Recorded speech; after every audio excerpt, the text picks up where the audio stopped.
Sebelum lanjut ke videonya, jangan lupa tekan tombol subscribe dan nyalakan tombol loncengnya.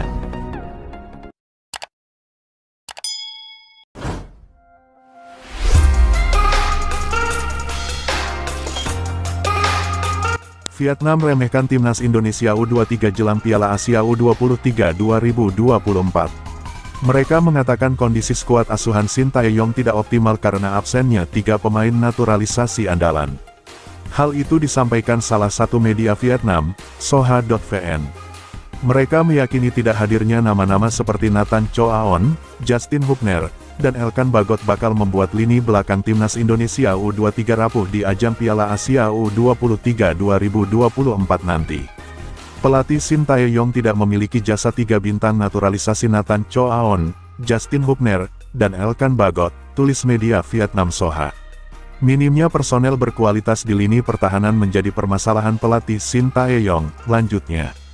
Timnas Indonesia U23 mencetak 1 gol melawan Arab Saudi berkat Komang Teguh namun harus kebobolan 3 gol, jelas media tersebut. Sekadar diketahui, saat ini para penggawat Timnas Indonesia U23 tengah melakukan pemusatan latihan TC di Dubai. Garuda Muda juga melakoni sejumlah laga uji coba pada TC kali ini. Salah satunya, Timnas Indonesia U23 akan menghadapi Timnas UEA U23. Kedua tim akan saling berhadapan di Sevens Stadium, Dubai pada Selasa tanggal 9 April tahun 2024 pukul 0.30 waktu Indonesia Barat. Sebelumnya, pasukan Shin Tae-yong juga sempat menggelar laga uji coba kontra Arab Saudi U23. Pada laga tersebut, Timnas Indonesia U23 kalah dengan skor akhir 1-3. Persiapan maksimal diharapkan bisa dilakukan Timnas Indonesia U23 jelang Piala Asia U23 nanti. Sebagai catatan, Marcelino Ferdinand dan rekan-rekan akan menghadapi Qatar U23 pada laga pembuka yang berlangsung tanggal 15 April mendatang.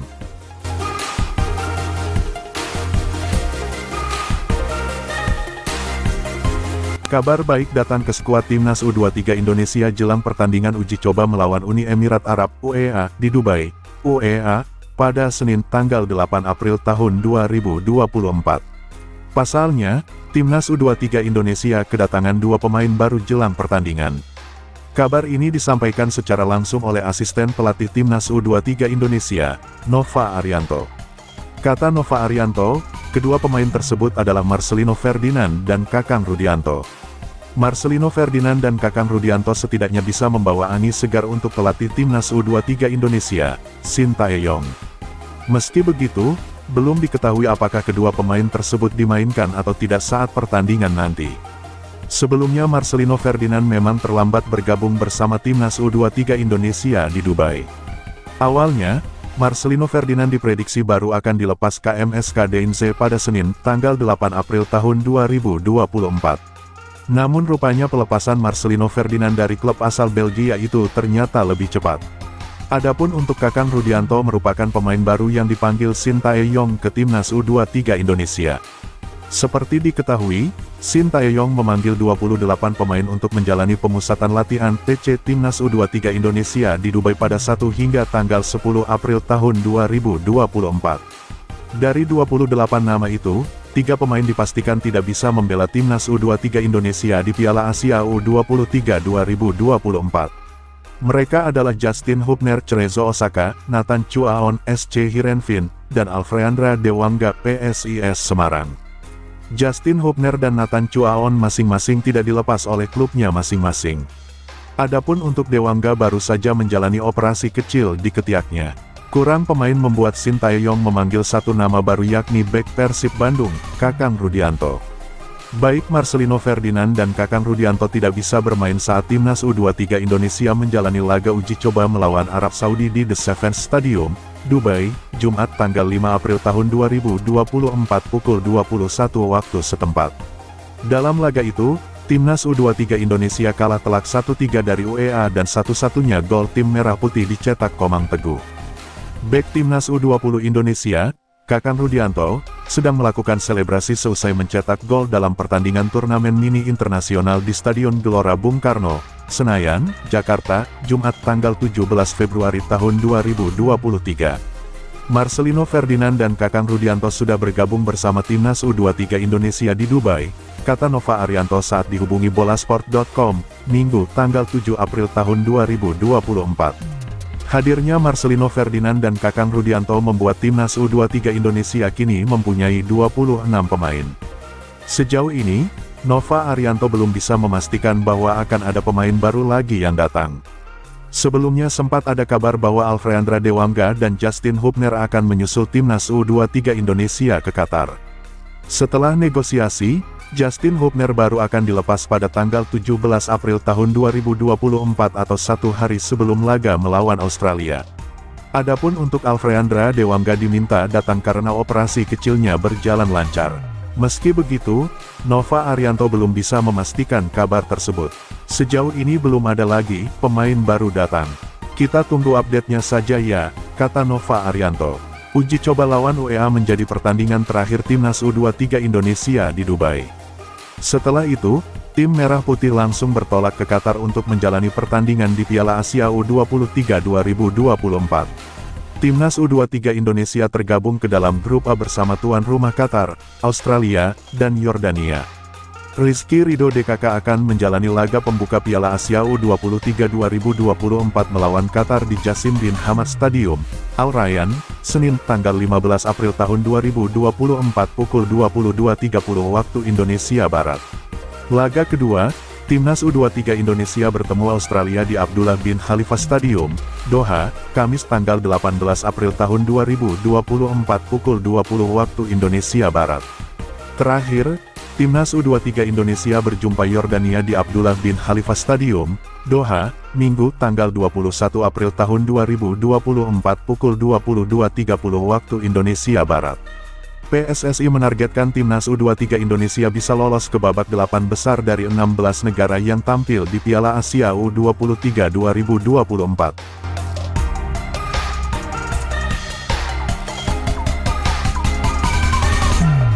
Bakal jadi lawan Timnas Indonesia U23, para penggawa Garuda Muda harus waspadai 3 bintang Uni Emirat Arab berikut agar tidak alami kekalahan.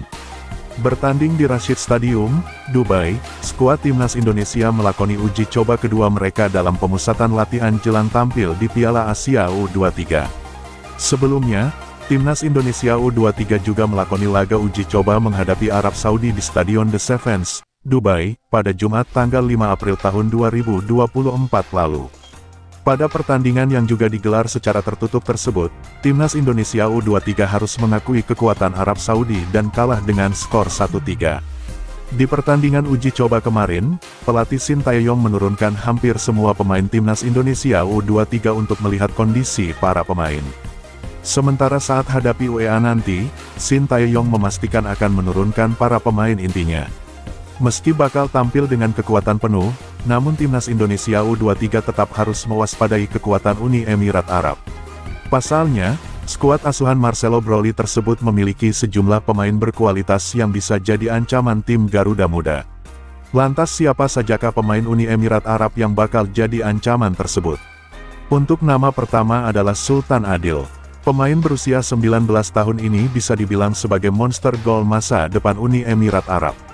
Walau belum genap 20 tahun, namun Sultan Adil sudah jadi langganan timnas senior dengan torehan 11 caps dan mencetak 5 gol.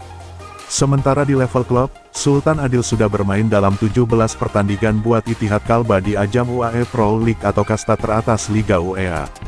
Berikutnya adalah Harep Abdallah, gelandang serba bisa berusia 21 tahun ini juga bisa jadi ancaman serius buat pertahanan timnas Indonesia U23. Berposisi asli sebagai sayap kanan, Harep Abdallah tercatat bisa juga dimainkan sebagai bek kiri hingga sayap kiri. Untuk urusan statistik, Harep Abdallah punya catatan apik dengan torehan 23 caps di timnas senior dan mencetak 2 gol. Sedangkan di level klub, Harep Abdallah sudah bermain dalam 21 pertandingan buat klub kasta teratas Uni Emirat Arab, Sabab Al Ahli di semua ajang musim ini. Catatan prestasi Harep Abdallah pun lumayan mentereng, yakni menjuarai UAE Pro League serta UAE Super Cup. Terakhir adalah Abdullah Hamad. Meski bukan tipikal pemain menyerang, namun gelandang 22 tahun ini kerap kali lepaskan umpan berbahaya yang bisa menyulitkan pertahanan lawan. Di musim ini, Abdullah Hamad tercatat sudah torehkan 13 laga buat klub kasta teratas Liga Uni Emirat Arab, Al Wahda di semua ajang. Sementara di level timnas, Abdullah Hamad tampil sebanyak 14 pertandingan buat skuad senior UEA dengan torehan 1 assist, sub.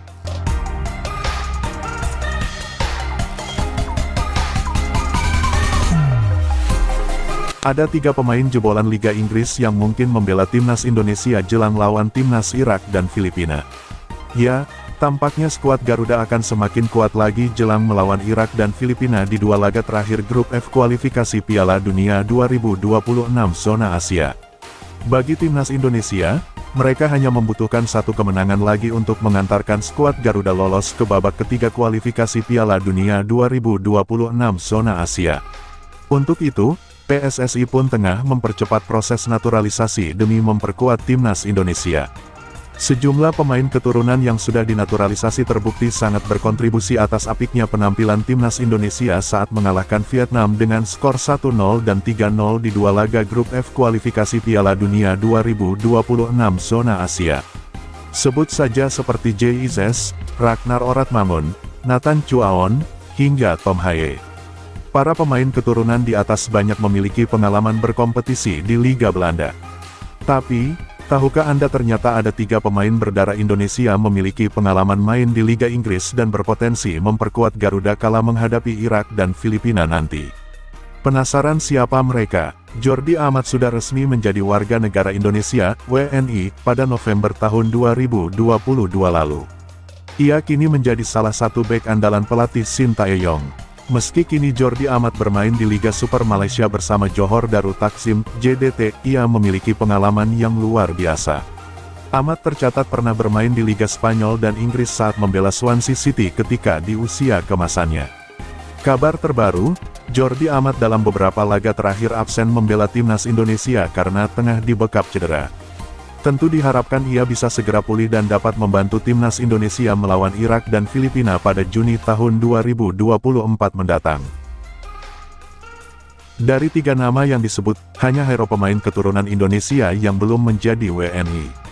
Berusia 27 tahun, Hairo disebut-sebut berpotensi untuk memperkuat timnas Indonesia lewat proses naturalisasi. Saat ini Hairo pun masih bermain di Liga Inggris bersama Crystal Palace. Dengan pengalamannya, jelas Hairo diharapkan bisa segera dinaturalisasi. Hubner menjadi salah satu bek muda andalan timnas Indonesia. Saat ini, Hubner tengah bermain di Liga 1 Jepang 2024 bersama Cerezo Osaka. Meski begitu, Hubner hanya dipinjamkan oleh klub Liga Inggris, Wolverhampton Wanderers. Hubner sejatinya belum debut di kompetisi Premier League, namun ia sudah berpengalaman bermain di sepak bola Inggris.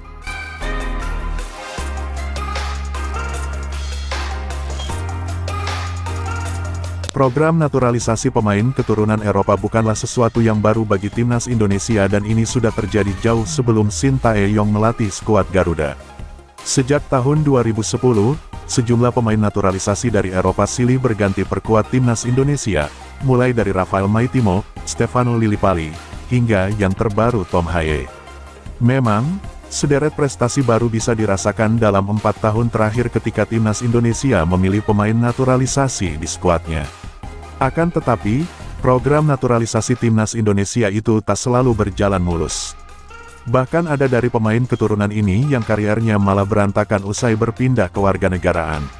Salah satu pemain keturunan asal Eropa yang merasakan dampak negatif dari program naturalisasi timnas Indonesia ialah Johnny van Bekkering.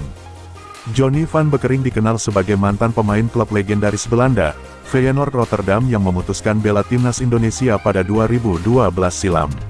Sebelum pindah ke Indonesia, karir Johnny van Bekkering cukup mentereng karena dia pernah tampil untuk sejumlah klub besar Belanda seperti Vitesse Arnhem, NEC Nijmegen, hingga Feyenoord Rotterdam.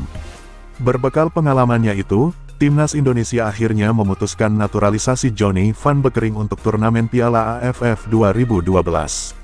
Meski demikian, kemerosotan kariernya dimulai dari tahap ini, di mana dia hanya tampil 2 kali bagi timnas Indonesia di Piala AFF 2012.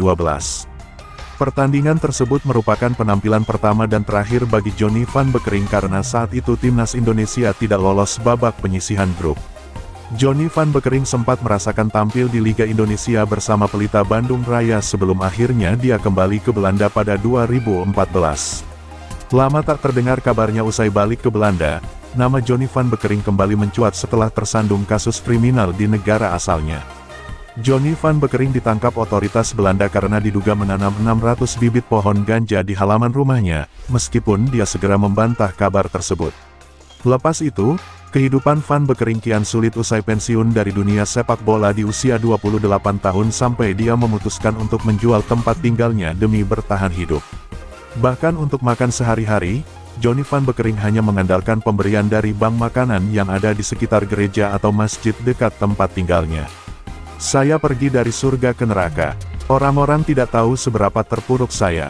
Saya telah kehilangan segalanya. Kami harus tinggal bersama keluarga dengan uang 50 euro per minggu, ujar Van Bekkering dilansir dari Football Zone. Untuk menunjang hidupnya beserta sang kekasih dan ketiga buah hatinya, Johnny van Bekkering rela melakukan pekerjaan apapun termasuk di luar sepak bola. Dia pernah menjadi pelatih klub amatir, konsultan kesehatan mental, pelatih senam lansia hingga menjaga keamanan di sebuah klub striptis di Den Haag, Tilburg, Belanda. Johnny van Bekkering mengaku jika dirinya nyaman di bidang pekerjaan yang saat ini digeluti yaitu menjadi satpam sebuah klub striptis di Belanda. Berkaca dari karirnya yang justru terpuruk usai melakukan naturalisasi, Johnny van Bekkering mengimbau kepada pemain muda agar berpikir matang-matang sebelum bermain di negara lain. Biarlah ini menjadi peringatan bagi pesepak bola lain yang punya rencana untuk memulai petualangan di negara yang istimewa. Pikirkan tentang uang Anda, ketahui apa yang Anda hadapi, jangan kaget, jelasnya. Kini, Johnny van Bekkering dikabarkan menetap di Belanda bersama keluarganya. Ia juga sesekali masih memantau pertandingan timnas Indonesia melalui tayangan televisi.